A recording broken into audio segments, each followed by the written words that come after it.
దేవ్ దీపావళి లేదా దేవతల దీపావళి పండుగను తమ భక్తులతో పాటు దేవుళ్ళు కూడా జరుపుకుంటారు. దీపావళి గురించి మనందరికీ తెలుసు, కానీ దేవతల దీపావళి గురించి ఎప్పుడైనా విన్నారా? భక్తులతో కలిసి దేవతలంతా జరుపుకునే ఈ పండుగ ప్రత్యేకత ఏంటి? ఎప్పుడు, ఎలా జరుపుకోవాలో తెలుసుకుందాం.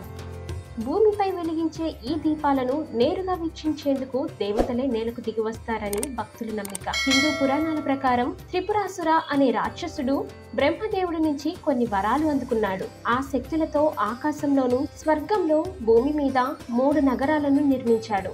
ఈ 3 నగరాలను రక్షించుకుంటూ మరింత శక్తివంతంగా మారిపోయాడు.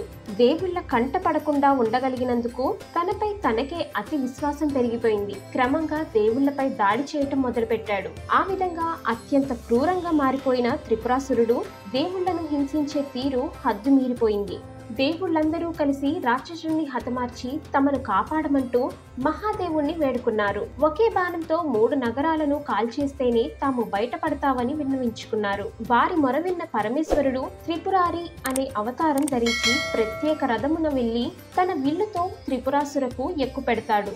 ఒకే ఒక్క బాణంతో 3 నగరాలను ధ్వంసం చేసి ప్రపంచానికి విముక్తి కలిగిస్తాడు. ఆ తరువాత దేవుళ్ళందరితో కలిసి భూమిపైకి వచ్చి గంగా నదిలో పవిత్ర స్నానం చేస్తాడు.